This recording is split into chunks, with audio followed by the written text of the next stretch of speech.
স্বৈরাচারী পুরাটাই পতন হতো আজকে এই যে গোপালগঞ্জে এবং যে এনসিপির জনসভাতে যে পরিমাণ হামলা এবং আতঙ্কিত হামলা করছে, এখানে মসজিদের মাইক দেওয়া হামলা করতেছে। এখানে প্রশ্ন জাগে যে মসজিদের মাইক দিয়ে কিভাবে হামলার নির্দেশ দেওয়া হলো? এই মসজিদের কাজ কি আপনি কাউকে হামলা করার জন্য মসজিদের মাইক ব্যবহার করা?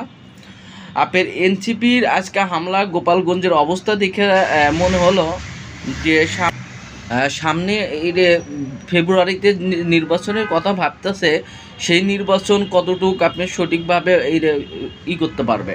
এখন নির্বাচন যদি ফেব্রুয়ারিতে নির্বাচন দেয়, গোপালগঞ্জে কি আপনি রক্ষা করতে পারবে? গোপালগঞ্জে কি ভোট দিতে পারবে?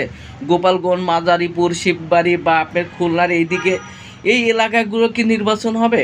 এখানে করে একটা নির্বাচনের একটা প্রশ্ন দেখা দিচ্ছে যে আসলে আপনার গোপালগঞ্জের যে ভারতের গোয়েন্দা সংস্থা এবং ভারতের এই যে আপনার লোকজন আপনার অস্ত্র এবং বোমাবাজি করতেছে এবং ভারতের গোয়েন্দা সংস্থা যে পরিমাণ আপনার গোপালগঞ্জে আপনার ঢুকতেছে, তাহলে বাংলাদেশকে একটা অস্থিরতা করার জন্য চেষ্টা করতেছে। এখন যদি এই যে গোপালগঞ্জের সন্ত্রাসীদের এবং তাদেরকে ভারতের গোয়েন্দা সংস্থাকে না হাঁটানো যায়, তাহলে কি নির্বাচন হবে?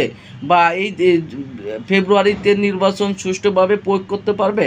নির্বাচনের সঠিকভাবে মানুষ ভোট দিতে পারবে? নাকি হাজার হাজার নির্বাচনের দিকে লাশ পড়তে পারে? দেখেন, আজ এনসিপিকে বলা হলো যে গোপালগঞ্জে কিছুই হবে না এবং গোপালগঞ্জে নির্বাচন এই জনসভা করতে পারবে, কিন্তু যাওয়ার পরে কি হবে? এত গোয়েন্দা সংস্থা, এত ডিজিএফআই, এনএসআই, এই গোয়েন্দা সংস্থা কি করলো? গোয়েন্দা সংস্থা কি ব্যর্থ হয় নাই এই যে হামলা ঠেকাতে?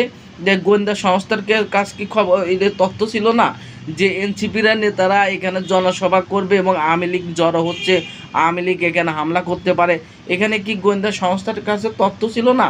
তাহলে গোয়েন্দা সংস্থার কাছে যদি এতটা তথ্য থাকে, তাহলে কেন এত এইভাবে হামলা হলো এবং নৈরাজ্য সৃষ্টি হলো? তাহলে যদি এই গোয়েন্দা সংস্থার সেনাবাহিনী, পুলিশ কেন ঠেকাতে পারলো না? আর যদি ফেব্রুয়ারিতে নির্বাচন দেয়, তাহলে আপনি যদি এই পরিস্থিতি হয় সারা বাংলাদেশে, তাহলে আপনি পুলিশ, র্যাব, সেনাবাহিনী বাংলাদেশে কয়জন আছে এই নির্বাচন আপনি রক্ষা করার জন্য, আপনার ভোট নাই হওয়ার জন্য?